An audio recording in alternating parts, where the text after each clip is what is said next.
All right, so up to Parshat Mishpatim. So now, we're going to learn the first pasuk in this week's parsha. The pasuk says like this, and then we'll focus on the key word. Ve'ela Mishpatim. These are the laws, asher tasim lifneim, that you should place before them. Hashem tells Moshe Rabbeinu, the following halachas, the following dinim, you should place in front of Klal Yisrael.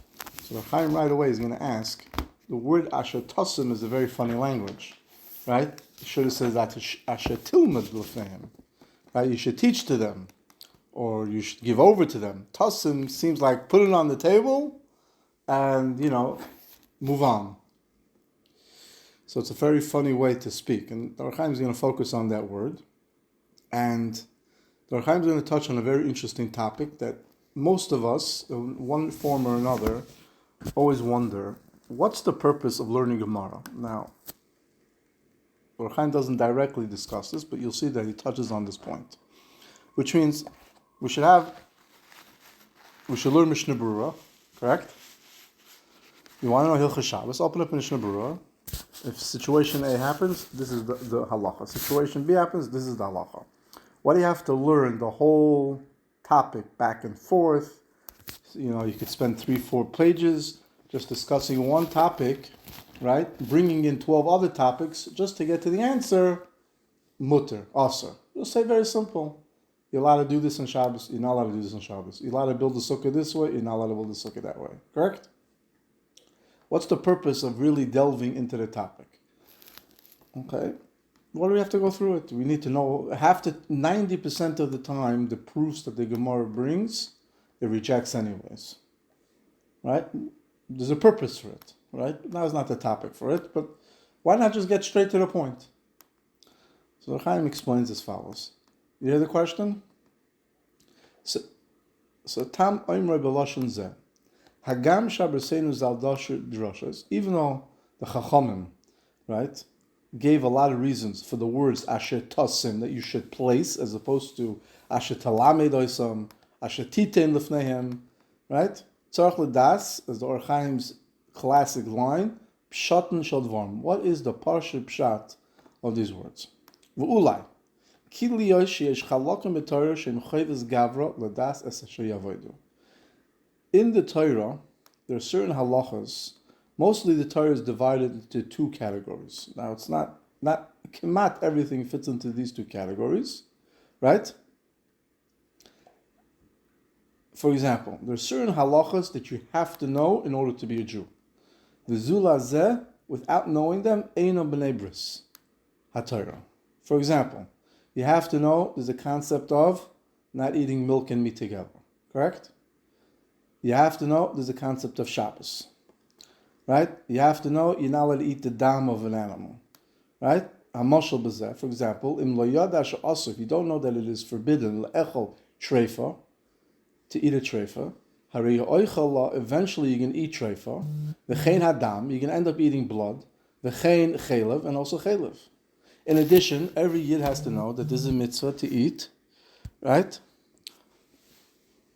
Matzah on Pesach, right? There's a mitzvah, right, to rest on Shabbos. There's a mitzvah to take lulav and esrog, correct? Right? And without doing that, you're chayiv. There's a mitzvah in a case where a person is able to give tzedakah, right? Correct? These are basic things that a yid needs to know for the day-to-day life of being an Eved Hashem. And by not doing that, correct? You're not being a proper Jew. Correct? Okay. You're missing fundamentals of Yiddishkeit.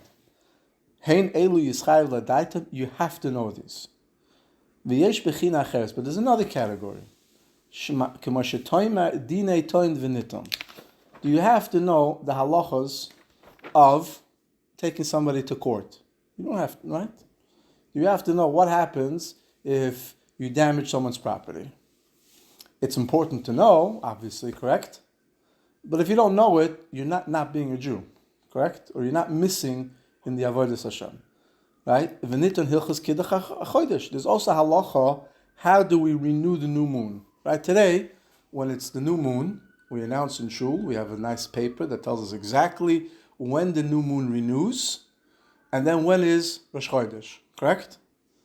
But there's a formula how to know it. You have to know it. You have to know when the moon looks this way, the moon looks that way. Today, everything's prepared for us. Correct? But there's a whole sugya on how to figure it out. It's 28 and a half days. Sometimes it's longer, sometimes it's shorter. If you don't learn it, okay. You're not missing something in being a yid. It's important. You have to know the Kol HaTorah Kula, the Hachaim is teaching us for sure. But if you don't know it, you're on the right, you're still okay, as we'll see. Hilchas Karbonos Kedaima, you have to know certain halachas. Ha'emes, ki choivas ha'yediyas ha'torah, like we explained, l'chol ish Yisrael. Every Jew, man, has to know the entire Torah. Nobody can say, I'm not interested in this. You could say, I didn't understand it fully, it was hard for me to understand. That's 100%. But our main objective is true, is to learn the entire Torah. However, Hashem will not remove his eyes from a tzaddik if you don't know 100% about halachas that are not nageh for day-to-day life. As long as there's people to go speak to, if you don't know that you have to put on tefillin every day, it's a problem. Having a rav to call up is not going to help you. But do you have to know exactly what causes a tefillin to be kosher or apostle? It's possible you don't. Because you can go to a cipher and say, is my tefillin okay? Correct? Right? You have to know that you can't eat basar b'cholav. You have to know every prat or not we're going to see. Right? If you know that there's an issur of eating meat and milk together, so you'll know that if your milchik spoon falls into a flesh-shaped pot, you may have a problem. Call the rav what you should do. Correct? But if you have to learn whether or not this carbon is an oila or a chatos, it may not be, I don't want to say not as important, but it's something that you can ask somebody to help you. Correct? Therefore, that's what you could think. Correct? Therefore, right?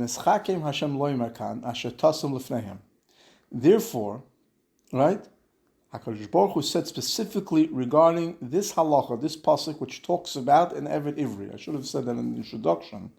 The pasuk begins in this week's Parshat. When it says Eila Mishpatim, it talks about the halachas of an Eved Ivri. Correct? What's an Eved Ivri? We'll see in a second. The English translation is a Hebrew servant. The word slave is not correct. It's in Hebrew servant because he goes out free. And it's come to teach us that even though these halachas you would think that are not necessary, Hashem is telling them it is necessary. That every Jew must know the following halachas. You don't think that knowing the halachas of an Eved Ivri is not so important. It's not on the same level as knowing that there's a concept of Shabbos, there's Hilchos Treifas, there's Basar B'cholav, there's eating matzah. Don't think that that's the case. Because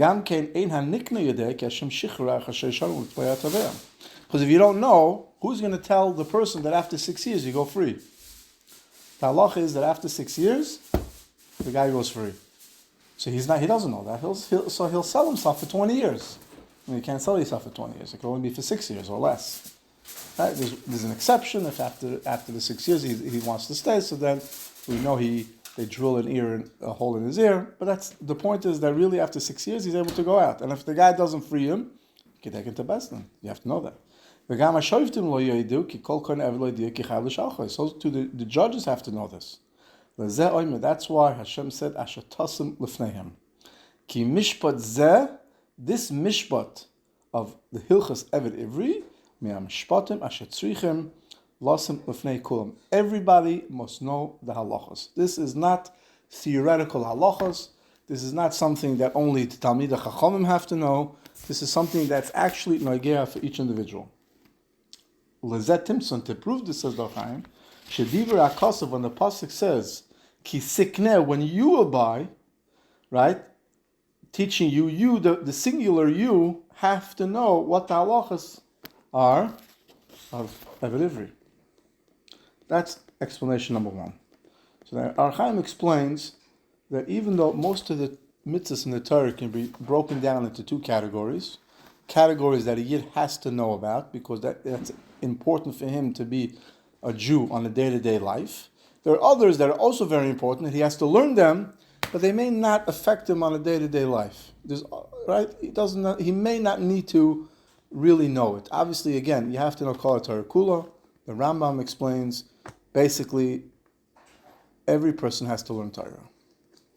It's true that some people like to focus on different parts of the Torah, but ultimately you have to know Kol Torah Kula to the best of your ability. But there's different levels. The Hachaim teaches us that this halacha of Eved Ivri falls into the category that you have to know all the halachas of an Eved Ivri. It's very important for a person's day-to-day life. Right. Now, we're going to learn another reason, and in that reason you'll see, right, certain reasons why is it so important. Why is it important? Are you going to be an Eved Ivri? Am I going to be an Eved Ivri? No, but it could be somebody will purchase a servant, right? Somebody will we'll see. So it yields another explanation. That this mitzvah should be for everybody. Why is it important to be for everybody? We'll see.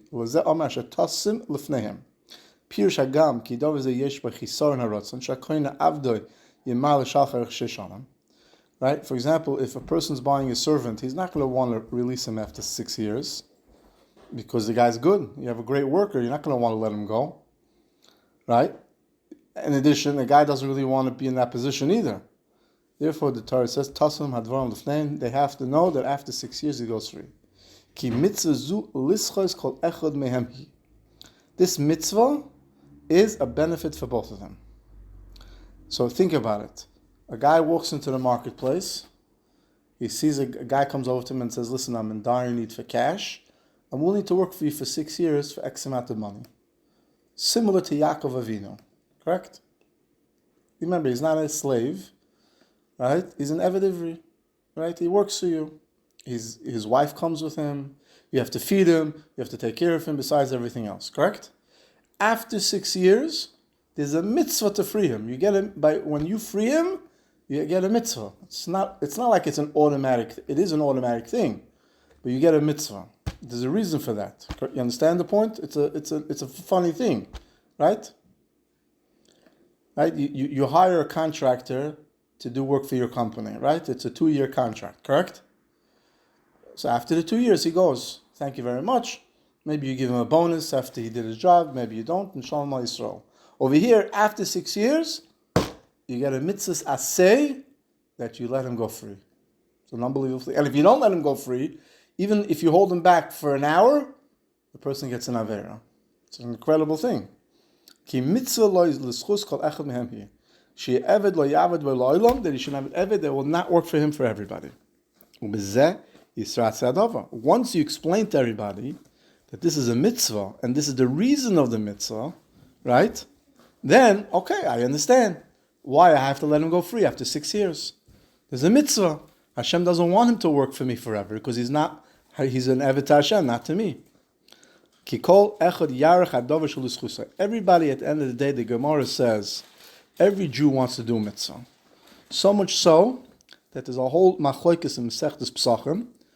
When I rent a house from somebody, whose obligation, right before Pesach, whose obligation is it to clean the house? Right? Is it the renter or the rentees? The Gemara comes out that the guy who is renting the house wants to clean the house because he has a mitzvah, even though it's going to cost him money. He wants to do the mitzvah. The Jews want to do mitzvahs. So now that you explain to him the reason that you're letting him go free after 6 years, because it's a mitzvah, I want to do it. I want to do this mitzvah. It's not a common mitzvah, right? Everybody's looking for mitzvahs, so schoolers, right? So when you explain it to them, they want to do it. Now, in addition, really, we're not allowed to sell ourselves as servants, except for 2 situations. Number one, the guy needs money, right? Or he steals, and how's he going to repay his victims? By selling himself. Now it's very interesting. So when Moshe Rabbeinu sat down, right? Let's picture this. Moshe Rabbeinu sat down and started telling them halachas. Right? This halacha, if you buy an Eved Ivri, the guy raises his hand, Simcha raise your hand, why are we buying an Eved Ivri for? Correct? Moshe Rabbeinu says, oh, very good question, Simcha. Either the guy doesn't have money, or he stole, right? And Bezdin has to sell him that he can repay his victims. How is he going to... So, Simcha, you raise your hand again and said, that's very good, but Baruch Hashem, we all just left Mitzrayim. Everybody's wealthy, right? We all left with 60 wagons, of gold and silver. And since everybody's wealthy, nobody's selling and nobody's stealing, right? So it's not negayah to us. Why are we learning this now? Okay, you want to teach it to us, in 6 months from now. There's more. Shouldn't there be more important stuff? Correct? Moshe Rabbeinu says no. It's going to happen in the future, right? It's going to happen, and therefore you have to learn about it now. There's a mitzvah to learn about it now, even though it's not necessarily negayah at this moment. Sometimes there's certain halachas, right, that are not negayah at this moment. Klal Yisrael, nobody in Klal Yisrael needed food. They all got mon every day, correct? They didn't need clothing because their clothing never got ruined. They didn't need housing because they all had housing. So what else do you need? Your kids got married. Okay. You had gold and silver. You bought a new tent. And now they got food. And they had clothing. So there was no electricity bills, right? So there was no rent. So Baruch Hashem, everybody was taken care of. Even still, you would think that there's no reason to learn it. The halacha is, yes, and therefore, and the actuality, right, you should know this halacha, because unfortunately we know there's a wheel of life. Sometimes a person is on top, sometimes a person is on bottom. Unfortunately, I heard a couple of stories this week, people who were on top, overnight, literally, they're on bottom. And sometimes you hear people, all of a sudden, boom, the guy was nothing, and 2 years later, he's worth X amount of money. Things go in circles. And therefore, it's important to know, because sometimes a person will be the buyer, and sometimes a person will be the seller. It's not something that lasts forever. And the message that Moshe Rabbeinu was telling them, you have to know these halachas, either for the first reason that we explained, because it's negayah to your daily living of life, even though it may not happen often, but you have to know. Or number two, is that you should know that it's a mitzvah. And once you know that it's a mitzvah, it's much easier to do it as opposed to just not understanding and doing it.